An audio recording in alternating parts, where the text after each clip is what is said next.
Good morning, people. Welcome. It's good to be with you. We're talking about what it means to keep the faith.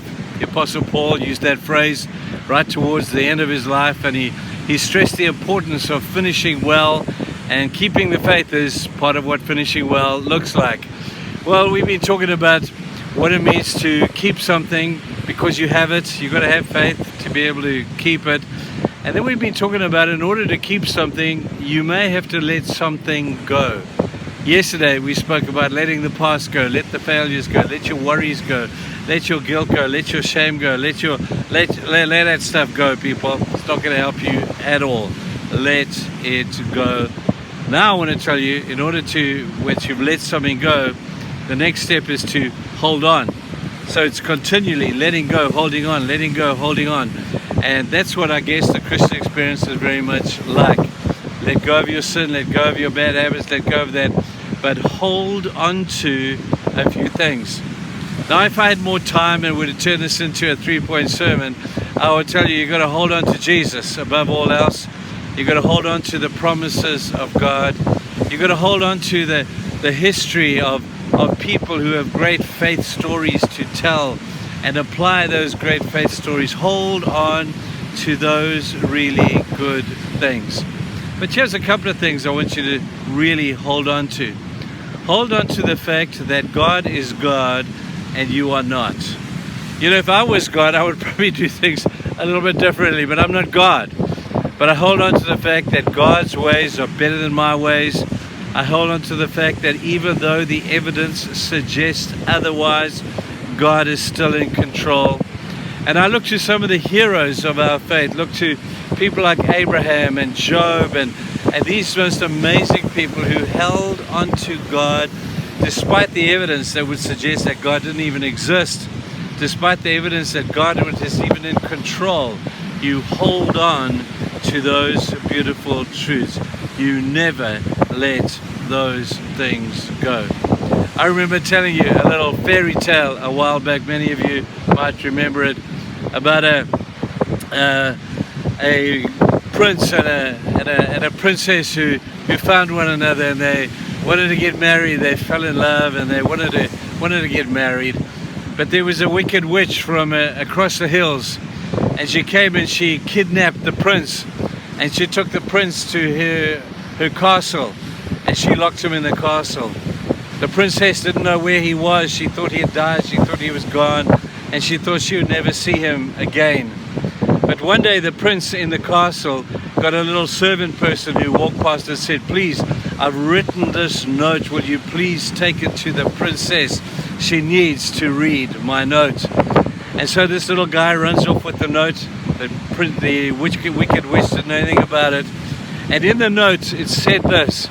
It said, "On such and such a day, at such and such a place, I will be traveling through the town with the wicked witch. I'll be at her right hand, and I will have a white glove on my right hand. When you see me from in the crowd there, I will reach my hand out to you, and I want you just to grab my hand on that glove and never let it go. Just hold on, no matter what happens, just hold on." So the princess gets a disguise. She goes downtown. She sees the chariot coming. She sees her prince sitting next to the wicked witch, and he's got the white glove. And as he walks past, he sees her, and he reaches out his hand, and she takes the glove and she holds on. The wicked witch suddenly sees this, and she turns the glove into ice. Slippery, cold, yet burning ice. And the young princess is holding on for all she's got, but it's burning her, it's uncomfortable. She doesn't know what to do, and then she remembers the word, no matter what, just hold on. And then the wicked witch saw that this didn't work, so she turned the glove into fire, and her hand was burning, and this princess's hand was burning in the flame, and she remembered the words, no matter how painful, no matter how much you want to let go, just hold on. And then the wicked witch turned this glove into a claw, a cutting claw, like a lion's claw or a bear's claw, and it was cutting this princess's hands, and she was so tempted just to let go. She was in such pain and she just couldn't hold on, but she held on. She remembered the words, no matter how disillusioned, no matter how painful it may become, you just hold on. The wicked witch saw this. She stopped the chariot and she said to the prince, well, I guess you win. Your love is far greater than any magic or anything that I have. You are now free to go. You see, when you love God, like that princess loved that young prince, but a whole lot more we love God, no pain that comes across you will affect your belief in Him. Hold on to that belief. Hold on to it. Hold on to your love for God, no matter what the circumstances, no matter how bad it is, no matter if you're sitting in a wheelchair, no matter whether the world is falling apart around you. Never let go of Jesus, because you love Him. If you don't love Him and you just have a light commitment to Him, you'll let Him go and you'll grab onto something else because it's more comfortable. Never let Him go, no matter what. I hope you young people are listening out there. If you're watching this thing, you've still got a whole lot of living to go.